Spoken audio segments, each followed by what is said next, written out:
Bonjour à tous, bienvenue sur cette vidéo Warcry. Alors oui, ça faisait longtemps que j'en avais pas fait sur la chaîne.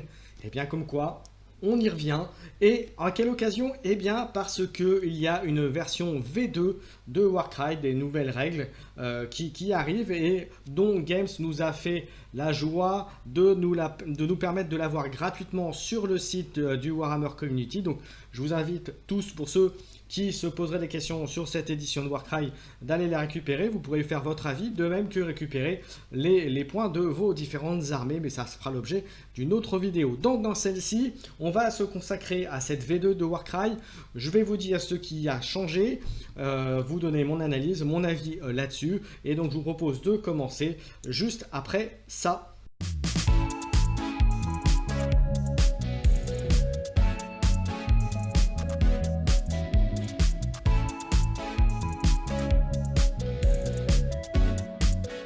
Alors voyons voir ce qu'il y a d'intéressant, ce qui change dans ces règles de base de Warcry V2. Alors pour démarrer, on attaque par les formations de la bande pour créer votre groupe de guerre, ce que vous allez mettre sur votre plateau de jeu pour affronter votre adversaire. Alors par rapport à la V1, ça ne change pas énormément, même s'il y a des précisions. Il y a la formation du groupe de guerre. On reprend les mêmes éléments qui ont été implémentés par le Tome of Champions et par les livres de faction, c'est-à-dire qu'on fait une bande avec un nombre de points spécifique, mais dans lequel vous pouvez intégrer jusqu'à 3 alliés, dont un héros. Alors qu'est-ce que c'est qu'un héros? C'est un leader que vous pouvez prendre dans une autre troupe warband, de troupe de guerre de la même faction. Donc concrètement, si vous jouez une faction de la destruction et que vous jouez par exemple les Ironjo, vous pouvez aller chercher un héros chez une troupe de guerre gobelin par exemple, ou chez les orques tribaux par exemple. Voilà. Mais donc dans les trois, jusqu'à 3 alliés supplémentaires, dont un seul héros, en rappelant que la formation de la bande, comme vous le savez déjà par rapport à la V1, il faut que vous ayez quand même un héros de la faction, donc de la troupe de guerre que vous allez jouer. Voilà, donc ça c'était pour les précisions. En termes de descriptif de fiches, ça n'a pas changé, je ne vais pas revenir dessus. Vous connaissez déjà les règles de la V1, de la V1, pardon. Ce qui change, c'est les précisions sur les lancers de dés. On vous explique tout ça. C'est toujours les D6, etc. La règle des D66 qu'il n'y avait pas dans la V1. Alors il y avait de manière indirecte pour les trésors, mais là, ça a été remis et précisé. Le D70, vous lancez 2 D6, vous en prenez un pour la dizaine, un pour l'unité, et comme ça vous choisissez ce qui est là, sur quoi vous tombez. Vous avez la précision des roll-off, le fait que, en fait, en cas d'égalité, notamment, ou dans des imprécisions, on va dire, ou lorsqu'on vous demande de le faire, c'est vous lancez, chaque joueur lance un dé, et celui qui a le dé le plus fort gagne l'effet, entre guillemets, voulu, ou ce qui a été mis en jeu. Ensuite, donc dans les warbands, on en revient à ce que je disais, l'attaquant, le défenseur, la description, la répartition ensuite lors du déploiement dans les 3 zones, la dague, le bouclier ou le marteau, ça ne change pas. Ce qui change par contre, c'est que vous pouvez monter jusqu'à pas plus de 15 guerriers. Il me semble que dans la V1 c'était 13 à vérifier, mais il me semble qu'il y avait une limite là-dessus. Et voilà, et donc bien sûr 15 guerriers et 3 figurines au minimum dans la warband, dans la troupe de guerre. Ensuite, des répartitions du terrain, ça ne change pas non plus, ça, il n'y a pas de modification. On précise que si vous avez les cartes, vous n'avez pas les cartes pour faire les cartes de terrain, de déploiement, de victoire et le petit deck aléatoire, donc des conditions de jeu. Voilà, vous pouvez déterminer vous-même, entre guillemets, comment le faire. On vous donne quelques astuces. Bon, ça y était déjà. Alors, ensuite, on arrive dans le cœur du jeu, sur le processus de jeu. Alors, il y a des petits changements, notamment dans l'initiative. Avant, lorsque vous lanciez l'initiative, vous aviez la possibilité de rajouter un dé sauvage et ça pouvait influer sur l'initiative. Là, maintenant, vous lancez vos 6 dés, vous comptez le nombre de nombres seuls, et c'est ce nombre-là qui va déterminer celui qui en a le plus, qui va avoir l'initiative. Et après uniquement, vous pouvez rajouter le dé sauvage. Donc ça change par rapport à ça change par rapport à la V1.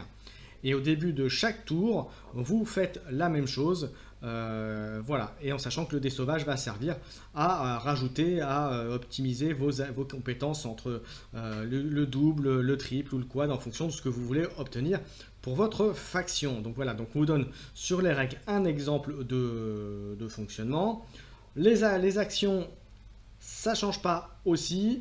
C'est toujours les 4 classiques. Vous savez, quand vous activez un guerrier, vous avez 2 actions, soit un déplacement, une attaque, un désengagement ou attendre. Donc ça ne change pas par rapport à ce qu'il y avait avant. Ce qui change, c'est que maintenant, vous pouvez faire des réactions. Alors les réactions, qu'est-ce que c'est? Alors je vais y venir tout de suite. Pour le reste, ça ne change pas. Quoique, mais je vous préciserai tout de suite après les précisions. Attaque, action, les règles pour toucher, ça n'a pas changé. Et donc les réactions, comme je voulais vous le dire. Alors, les réactions, je reviendrai après sur les réactions universelles. Vous avez, les réactions, ce sont des réactions universelles qui sont utilisables par votre figurine à condition qu'elle n'ait pas été activée avant. Si elle a été déjà activée, elle ne pourra pas le faire. Donc c'est ce qui est dit pour le faire. Donc elle ne doit pas être activée ou ne sont pas en train d'attendre. Non, ou si elles sont en train d'attendre, pardon, exactement, c'est moi qui vous dis des bêtises. Donc il y en a 3. La première, c'est le contre. Le contre, ça permet, vous sacrifier une de vos 2 actions ou une de vos actions si vous étiez en phase d'attente. Vous sacrifiez une de vos 2 possibilités de jeu pour faire un contre. Alors ça fait la chose suivante, c'est lorsqu'on vous attaque, si l'attaquant sur ses jets de dés, pour chaque jet qu'il aura raté pour vous toucher, vous lui infligez un point de dommage. Et si le jet d'attaque était à 1, et bien au lieu de 1 point de dégâts, vous en faites 2, donc ça peut être pas mal. Donc c'est conseillé par exemple sur des petites unités, vous savez qu'il y a une unité qui arrive sur vous, vous êtes quasi sûr de la perdre, au lieu de la perdre, vous pouvez faire, et que vous pouvez bien sûr l'activer, encore une fois, vous faites un contre et vous faites quelques dommages à la figurine qui vous attaque. Deuxième réaction possible, c'est take cover, donc se mettre à couvert. Là encore, alors c'est utilisable lorsque vous êtes ciblé par une attaque à distance et que vous êtes un petit peu à couvert. Concrètement, vous avez un élément de décor entre vous et la figurine adverse qui vous cache, mais pas suffisamment pour empêcher le tir sur vous. Alors, ça fait la chose suivante. Lorsque l'attaque de votre adversaire se fait, et avant que le jet de toucher est fait, il lance ses dés et sur les touches, sur chaque dé sur lequel il fera un critique, vous lancerez un dé pour chaque dé qu'il a fait. Et sur un 4+, l'attaque critique deviendra des dommages normaux. Concrètement, vous réduisez le potentiel de dommages que vous pouvez vous prendre par une attaque à distance. Donc ça, c'est assez énorme.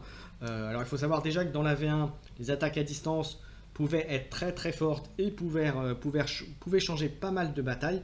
Et bien là, c'est une situation où concrètement, des unités qui n'ont pas d'attaque à distance, c'est un moyen pour eux de se protéger de déluge de flèches ou de carreaux ou autre chose qui arriverait sur la figure. Voilà. Et troisième réaction universelle, c'est frapper à terre. Là, c'est une action lorsque votre adversaire est engagé avec une de vos figurines, qui ne s'est pas encore activée bien sûr, puisque c'est ce qu'il faut pour pouvoir faire la réaction, et qu'il décide de se désengager, donc de quitter la bataille. Donc dans ce cas-là, vous activez ce Strike Them Down, donc le frapper à terre, et vous lancez un dé, et sur un 4+, vous lui faites des 6 points de dommage. Donc voilà, c'est plutôt pas mal. C'est en gros, il s'en va, mais il part pas sans rien prendre. Voilà, c'est un peu comme à Donjons et Dragons, si vous connaissez, c'est l'attaque d'opportunité, c'est-à-dire qu'il s'enlève, il sort de votre champ d'action, mais voilà, il vous offre son dos et donc vous pouvez faire une attaque sur lui. Alors, ça c'était les réactions. Alors, je voulais en revenir sur les capacités universelles. Dans la V1, vous les aviez, mais ça a légèrement changé. Aujourd'hui, vous pouvez, dans cette V2, sur un double, vous pouvez rajouter 1 à la caractéristique de mouvement de votre figurine. Ça, vous l'aviez déjà dans la V1. Ce qui change, c'est que maintenant, il me semble que sur la V1, c'était un triple qu'il fallait pour le faire. Là, c'est un double onslaught, donc ouais, on peut dire une attaque entre guillemets. Vous rajoutez 1 à la caractéristique d'attaque de votre action, de l'attaque de mêlée de votre guerrier, c'est-à-dire qu'il aura un dé en plus pour attaquer votre adversaire. Donc là, c'est plutôt très bon. Ensuite, on attaque les triples. Là, ça existait aussi, il me semble que c'était le même coup sur la V1. Le répit, mais par contre, la condition, c'est que votre figurine ne soit pas engagée avec une autre figurine ennemie. Vous lui soignez un nombre de points équivalent à la valeur de l'habilité. C'est bien et moins bien parce que c'est quand même utiliser un triple pour récupérer jusqu'à 6 points de vie. Est-ce que ça les vaut? Ça peut sauver certaines situations. À voir, à vous de me dire. Troisième capacité, c'est valable uniquement sur les unités leaders, c'est la présence inspirante. Alors ça, vous l'aviez peut-être en V1 avec un quad, mais j'ai un gros doute sur le fait qu'elle existait déjà en V1. Mais ça fait que vous ciblez une figurine amie qui est à 6 de ce guerrier et qui n'a pas bien sûr été activée. Vous pouvez l'activer juste après avoir activé cette figurine, donc après avoir activé votre leader en l'occurrence. Et enfin, le quad, là encore, ça ne l'était pas dans la V1, c'est un quad rampage, enfin en tout cas pas écrit de cette manière-là. Vous faites une action bonus action avec une figurine et en plus vous pouvez faire une action d'attaque derrière. Donc ça, c'était pour les actions universelles. Alors les réactions, on en a parlé, c'est fait. Les terrains, il y a des précisions par rapport à la V1, des précisions sur les différents terrains, les obstacles, les plateformes, donc ça vous verrez. Les chutes, ça reste quasiment identique, mais on précise, en fait, tout ce que vous aviez dans les différentes extensions sont quasiment remises dans ces règles V2, donc des précisions aussi sur les obstacles, sur la cover, voilà, pour déterminer voilà. Ça vous explique aussi les escaliers, les règles d'escalier et d'échelle, ce que vous aviez en V1, mais là c'est clarifié et précisé de comment ça marche. Donc c'est plutôt très très bien. Les lignes de vue, on les a, ça vu. Une règle aussi sur le portée de trésor. Ça l'était en V1, c'était expliqué en V1, mais c'était spécifique à certaines missions et qu'à certaines conditions de victoire. Là, ça l'est bien précisé de manière officielle. Quand vous portez un trésor, vous réduisez votre mouvement de 2, donc là c'est bien précisé. Vous avez aussi l'action de faire tomber le trésor à terre, notamment pour si vous voulez qu'une autre de vos figurines le prenne, ou voilà. Et ça vous précise aussi que les figurines monstres et bêtes ne peuvent pas prendre de trésor. Là encore c'est une clarification, même si c'était un peu précisé, ou si vous lisiez entre les lignes, mais là c'est bien clairement défini dans ces règles-là. Les jetons, vous les connaissez, ça n'a pas changé. Les règles des alliés, ce que je disais tout à l'heure, que vous pouvez avoir jusqu'à 2 alliés, jusqu'à 3 alliés dans votre bande, et dont un seul. Alors excusez-moi, c'est moi qui vous ai dit une bêtise, je vous ai dit 3, mais non, c'est 2. Il me semblait avoir lu 3 à un moment, mais bon, peu importe. Donc 2 alliés, dont un héros en complément. Ensuite, ça on est sur les monstres. Bon, ça change pas grand chose parce que c'est plus du narratif, mais vous avez des capacités de monstres génériques. Donc là, vous verrez, mais c'est globalement les mêmes que vous aviez avant. Alors il y a des petites différences, mais là, les monstres ne sont pas toujours joués, donc c'est pour ça que je ne pousse pas le sujet sur ces règles-là. On a 2 exemples de déploiement de bataille. Voilà, celle définie, et ensuite on a les runes marques. Voilà, donc ça ne change pas par rapport à ce qu'il y avait avant. Voilà, pour cette V2. Alors, quoi en penser? Alors, il y a des petites choses sympathiques, hein, franchement. Comme je disais, il y a beaucoup de clarifications par rapport à ce qui a été mis en V1. Beaucoup de regroupements de règles que vous aviez parseminés entre les White Dwarfs, les tomes of champions, les tomes de faction, les règles de base, et donc les mises à jour que vous aviez régulièrement via, donc, comme je disais, les White Dwarfs. Donc là, c'est bien, ça a été condensé, ça a été remis, ça a été réexpliqué. Donc ça, c'est plutôt très très positif. L'ajout des réactions va rajouter aussi pas mal d'interactions entre les joueurs. La possibilité également de rajouter 2 alliés, ben, c'est pas mal. Ça permet de donner un peu plus de variété aussi aux troupes de guerre. Donc voilà. Donc globalement une V2 qui a l'air très très bien, et c'est d'autant plus intéressant que vous le verrez dans une prochaine vidéo, mais que les points des différentes armées, des différents tomes, la destruction, chaos, ordre et mort, ont été également mis à jour et disponibles gratuitement sur le site de Games Workshop, même s'il y a un compendium qui va sortir, qui va reprendre tout, a priori de ce qui a été mis là-dessus. Mais en tout cas, vous allez voir, les points ont été bien réajustés sur beaucoup de warbands, beaucoup de choses qui ont été aplanies, on va dire. Donc ce qui fait que c'est une V2 qui m'a l'air très très ouverte et très accessible, et beaucoup plus égalitaire que ne l'était la V1. Alors il y aura certainement des petits trucs qui vont chiffonner les uns ou les autres, qui vont pas plaire non plus, mais globalement ça part quand même sur de très bonnes bases, à voir après en jeu bien entendu, mais comme ça à brûle pour point comme on dit. Je n'ai pas encore fait de partie sur la V2 pour être franc avec vous, mais ça va pas tarder.